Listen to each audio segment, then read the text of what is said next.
안녕하세요. 오늘 저희랑 같이 한번 깊이 파고들 자료는요. 요즘 시장에서 정말 뜨거운 감자죠. 엔캠에 대한 분석 보고서랑 관련 기사들입니다. 아시다시피 2차 전지 핵심 소재, 그 전해액 만드는 회사인데 최근에 주가가 엄청나게 오르면서 그 미국 인플레이션 감축법 IRA의 최대 수혜주다 뭐 이런 딱지가 붙었어요. 이번 시간에 저희 목표는요. 엔캠이 도대체 뭐라는 회사인지 또 왜 이렇게 시장의 주목을 받는지 그 이면의 재무 상태는 진짜 괜찮은 건지 그리고 앞으로 성장 가능성은 어떻고 또 숨겨진 위험 요인은 없는지 이 자료들을 통해서 한번 샅샅이 훑어보는 겁니다. 특히 자료들 보다 보면 좀 상반되는 내용들도 있더라고요. 그래서 이런 부분들을 명확히 짚어서 당신께서 좀 균형 잡힌 시각을 갖는 데 도움을 드리고 싶습니다. 네, 맞습니다. 이 받아보신 자료들을 쭉 보면요. 정말 흥미로운 지점들이 많아요. 한쪽에서는 엄청난 성장 스토리를 막 이야기하는데 또 다른 쪽에서는 재무적으로 좀 위험 신호가 있다. 이런 이야기도 하거든요. 특히 그 재무 데이터 관련해서는 좀 서로 다른 숫자들이 보이기도 하고요. 그래서 이 부분들을 좀 객관적으로 비교 분석하면서 엔캠이라는 기업의 입체적인 모습, 이걸 좀 그려보는 데 집중해 보겠습니다. 자, 그럼 본격적으로 한번 파헤쳐 볼까요? 좋습니다. 그럼 먼저 엔캠이 도대체 뭐 하는 회사냐 이 기본부터 좀 짚고 가죠. 2012년에 설립됐다고 나와 있고요. 전기차 배터리 같은 2차 전지 있잖아요. 이걸 구성하는 4대 핵심 소재, 그러니까 양극재, 음극재, 분리막, 그리고 전해액. 이 중에서 바로 이 전해액을 전문적으로 생산하는 기업입니다. 그렇죠. 전해액이라는 게 그 배터리 안에서 리튬 이온이 양극이랑 음극 사이를 이렇게 왔다 갔다 할 수 있게 길을 터주는 뭐 그런 역할을 해요. 이게 얼마나 잘 만들어졌느냐에 따라서 배터리 수명이라든지 뭐 충전 속도, 출력 같은 성능은 물론이고요. 안정성까지 그게 달라지거든요. 정말 중요한 소재죠. 엔캠은 전기차, 그러니까 EV뿐만 아니라 에너지 저장 장치, ESS, 그리고 스마트폰 같은 IT 기기용 배터리에 들어가는 다양한 종류의 전해액, 그리고 성능을 더 끌어올리는 그런 고기능성 첨가제, 이런 것들을 개발하고 생산해서요. 뭐 LG에너지 솔루션이나 SK온 같은 이런 세계적인 배터리 회사들에 공급하고 있습니다. 자료 보니까 국내 전해액 시장에서는 1위, 그리고 세계 시장에서는 4위라고 하는데요. 이 시장 점유율 순위가 그냥 물량만 많다는 뜻은 아닐 것 같은데요. 오, 정확하십니다. 단순히 뭐 생산 능력만 크다, 이걸 넘어서요. 특히 전해액 성능을 좌우하는 핵심 첨가제 기술, 이런 부분에서 좀 경쟁 우위를 가지고 있다, 이렇게 볼 수 있는 거죠. 이런 기술력은 단순히 물건 파는 걸 넘어서 고객사하고 가격 협상을 한다거나 아니면 장기 공급 계약을 따내는데 유리하게 작용할 수 있는 아주 중요한 기반이 되거든요.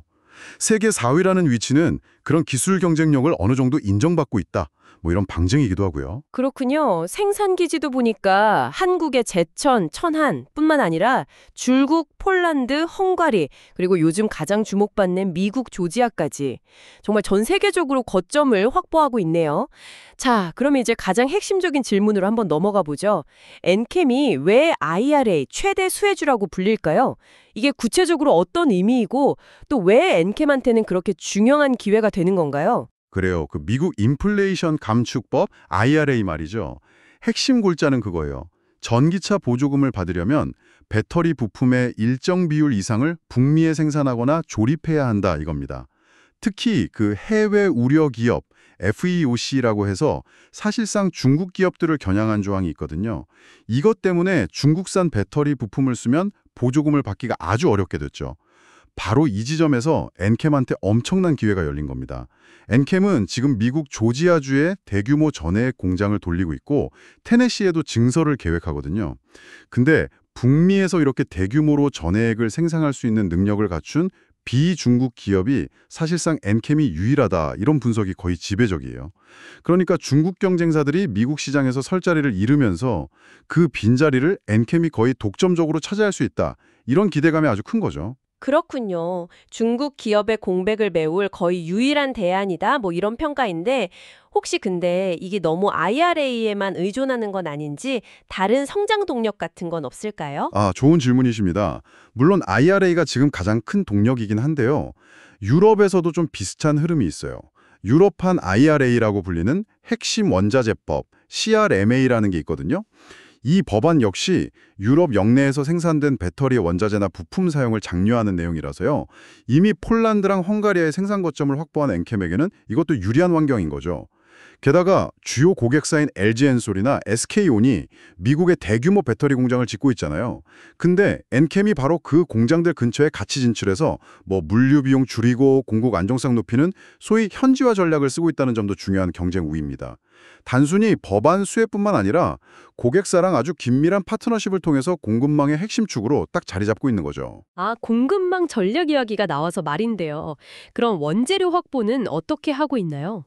전해액 자체도 중요하지만 그 원료 수급도 상당히 중요할 텐데요. 맞습니다. 그래서 엔캠은 전해액의 핵심 원료인 리튬염, LiPF6라고 하죠. 이런 소재를 직접 생산하려는 노력, 즉 수직 계열화에도 힘을 쓰고 있습니다. 리튬염이라는 게 전해핵 원가에서 상당 부분을 차지하는 핵심 물질인데 이걸 자회사인 중앙 D&M 등을 통해서 내재화하면요. 원가 경쟁력도 높이고 또 외부 공급망 불안정성에 대한 위험도 줄일 수 있겠죠. 예를 들어서 새만금의 대규모 리튬염 공장을 짓겠다 이런 계획도 바로 이런 전략의 일환으로 볼 수 있습니다. 안정적인 원료 확보는 장기적인 성장에 정말 필수적이죠. 이야, 성장 스토리는 정말 탄탄해 보이는데요. 그럼 이제 실제 성적표, 그러니까 실적하고 재무 상태를 좀 들여다보죠. 자료를 보면 2023년 매출은 4,311억 원이었고 2024년에는 5,199억 원으로 성장할 거다 이런 예상이 있어요. 특히 미국 공장이 본격적으로 돌아가기 시작하는 2025년 이후에는 실적이 폭발적으로 늘어서 2026년에는 매출 1조 원을 돌파할 거다 이런 장밋빛 전망까지 나오고요. 네, 그런 긍정적인 전망치가 있는 반면에 여기서 좀 주목해야 할 점이 있습니다. 당신께서 받아보신 다른 자료에서는요, 2024년 실제 매출이 약 365억 7천만 원으로 오히려 전년 대비 한 13.89% 감소했고 92억 원의 영업 손실을 기록했다는 내용이 나와요. 또 다른 자료에서는 2024년 매출을 한 3,120억 원 정도로 보고 전년 대비 한 11% 감소하고 그 EBIT 기준으로는 920억 원의 손실을 봤다. 이런 분석도 있고요. 이렇게 동일 기간에 대한 실적 데이터가 자료마다 좀 크게 차이가 난다는 점. 이거는 이 기업을 평가할 때 정말 신중하게 접근해야 한다는 걸 보여주는 거죠. 그리고 이런 공격적인 투자와 성장을 뒷받침하려고 자금을 조달하는 과정에서 아무래도 재무 부담이 좀 커진 측면도 있습니다. 2023년 말 기준으로 보면 부채 비율이 241.41%로 나오는데 보통 우리가 200% 넘어가면 재무 건전성이 좀 주의가 필요하다 이렇게 보거든요. 아, 실적 전망하고 실제 데이터 사이에 좀 괴리가 있을 수 있다는 점은 분명히 유의해야겠네요. 그런데 이런 우려에도 불구하고 주가는 상당히 높은 수준에서 평가받고 있는 것 같아요. 자료에 나온 2025년 10월 16일 기준으로 PBR이 7.16배, 2024년 예상 실적 기준 PER은 무려 109.43배나 되는데요.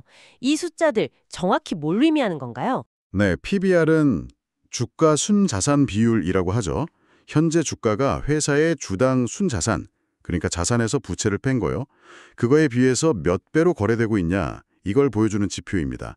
PBR 7.16배라는 건 시장이 엔캠의 순자산 가치보다 7배 이상 높게 평가하고 있다는 뜻이고요. PER은 주가 수익 비율인데 현재 주가가 회사의 주당 순이익에 비해 몇 배냐, 이걸 나타냅니다. PER 109.43배는 엔캠이 벌어들이는 이익 대비해서 주가가 매우 높다는 걸 의미하죠. 그만큼 시장이 이 회사의 미래 이익 성장 가능성, 이걸 엄청나게 높게 보고 있다는 방증입니다. 즉, 현재의 재무 상태나 이미 확인된 실적보다는 미래의 그 성장 스토리에 대한 기대감이 주가에 아주 강력하게 반영되어 있다. 이렇게 해석할 수 있습니다. 미래 기대감이 높다는 건 알겠습니다만 그럼 당장의 재무 건전성 측면에서 구체적으로 어떤 위험들이 좀 지적되고 있나요? 몇 가지 좀 중요한 지점들이 있어요. 한 분석 자료에 따르면요. 2025년 6월 기준으로 봤을 때 단기적으로 갚아야 할 부채가 한 460.9억 원 정도 되는데 이게 당장 현금화할 수 있는 자산, 그러니까 현금 약 78.9억 원, 이런 매출 채권 합친 것보다 더 많다. 이런 분석이 있습니다.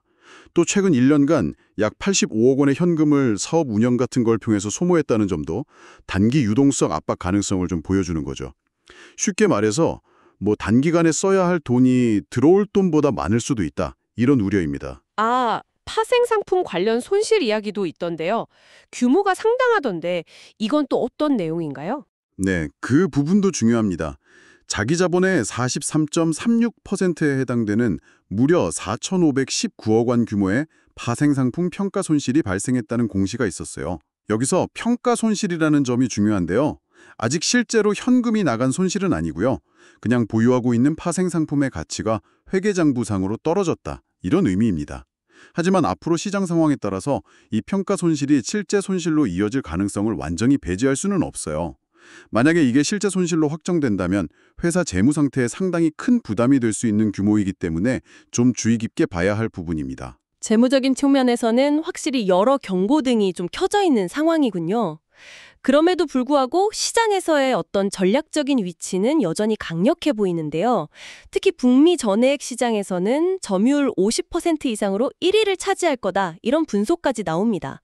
이건 어떻게 가능한 걸까요? 그 핵심에는 아까 말씀드렸던 미국 조지아 공장을 통한 현지 생산 전략이 있습니다. 미국 안에서 직접 생산하니까 물류비 줄이고 고객사 요구에 빨리 대응하고 품질 관리까지 쉬워지니까요. 가격, 품질, 납기 이 모든 면에서 경쟁력을 확보할 수 있는 거죠. 특히 미국 정부가 주도하는 탈중국 배터리 공급망 채평 과정에서 엔캠은 LG엔솔이나 SK온 같은 핵심 고객사들을 통해서 GM, 포드 같은 미국의 주요 완성차 업체들하고 연결되는 아주 필수적인 고리 역할을 하게 됩니다.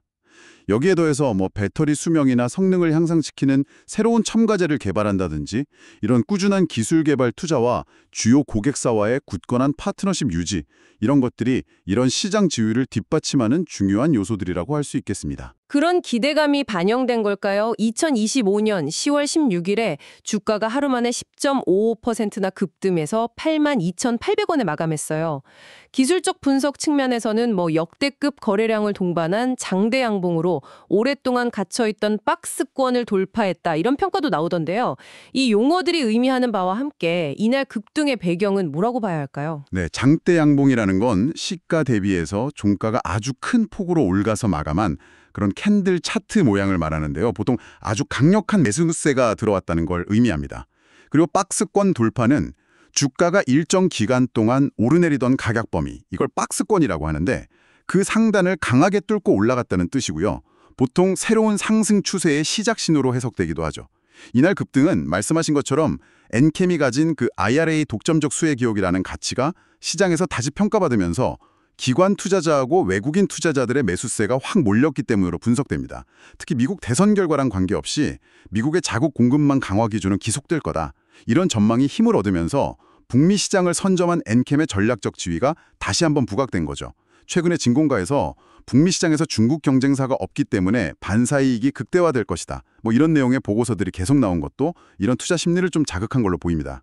그 외에도 코스닥 시장의 우량 기업들을 모아놓은 코스닥 글로벌 세그먼트에 편입되었다는 소식도 있었네요. 이것도 기업 가치나 신뢰도 측면에서는 긍정적인 요인이 될 수 있겠군요. 자, 그럼 이 모든 긍정적인 전망하고 또 우려스러운 지표들을 종합했을 때 투자 관점에서는 어떤 점들을 좀 고려해야 할까요? 자료들은 대체로 중장기적으로는 매력적이다 이렇게 보면서도 여러 주의사항을 같이 언급하고 있거든요. 명확한 성장 스토리가 있다는 점은 부인할 수 없는 투자 매력 포인트죠.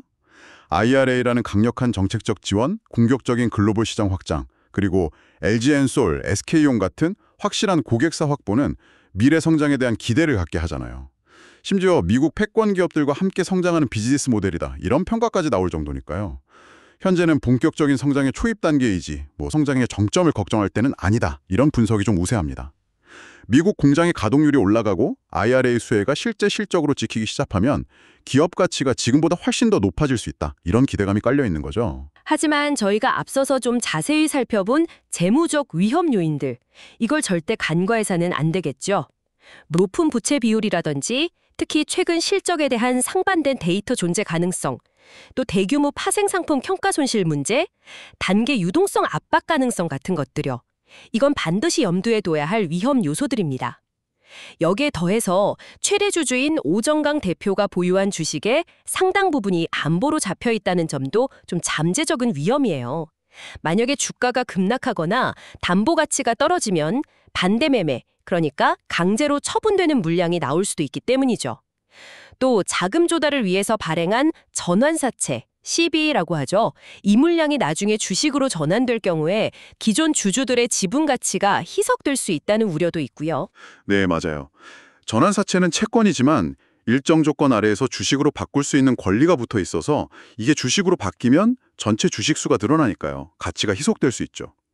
심지어 일부 투자자들 사이에서는 정부 지원이 좀 부족하다 이런 불만도 제기되고 있다는 내용까지 자료에 포함되어 있었습니다. 그렇기 때문에 투자 전략 측면에서는 좀 신중한 접견이 필요하다. 이런 조언이 나오는 거군요. 네, 최근에 주가가 단기적으로 좀 급등했기 때문에 변동성이 클 수 있으니 무리하게 따라 사기보다는 주가가 좀 조정을 받을 때 나눠서 매수하는 이른바 분할 매수 방식이 제안되었습니다. 기술적으로는 이전에 저항선으로 작용했던 박스권 상단, 대략 한 7만 5천 원에서 8만 원 사이 구간이 이제는 지지선 역할을 해줄 가능성이 있다. 이런 분석도 있고요.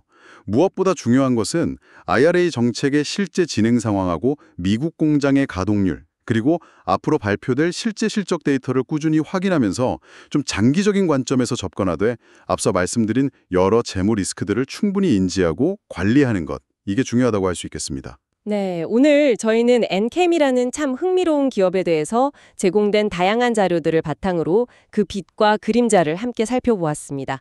IRA라는 강력한 순풍을 타고 글로벌 시장으로 힘차게 날아오르려는 아주 야심찬 기업이지만 동시에 또 재무 건전성이라는 숙제를 안고 있는 그야말로 양면적인 모습을 확인할 수 있었네요.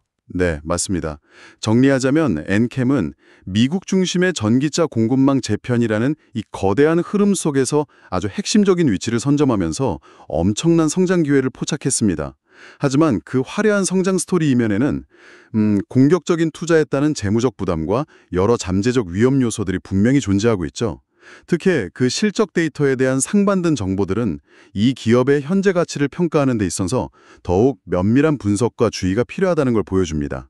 오늘 저희가 함께 나눈 이 정보들이 당신께서 엔캠이라는 기업을 더 깊이 이해하고 앞으로 관련된 소식을 접하실 때 보다 현명한 판단을 내리시는데 조금이나마 도움이 되었기를 바랍니다. 마지막으로 당신께 한번 생각해 볼 질문을 하나 던져드리고 싶습니다. 이렇게 폭발적인 성장 잠재력과 또렷한 재무적 위험, 심지어 상충되는 실적 정보까지 공존하는 이런 복잡한 상황 앞에서 당신이라면 이 기업의 미래 가치를 어떻게 평가하시겠습니까? 그 눈부신 성장 스토리에 더 무게를 두시겠습니까? 아니면 재무적 안정성과 확인된 숫자를 더 중요하게 고려하시겠습니까? 이 질문에 대한 당신의 답은 결국 당신의 투자 철학과 시장을 바라보는 관점을 반영하게 될 것입니다. 오늘 저희의 분석은 여기까지입니다. 감사합니다.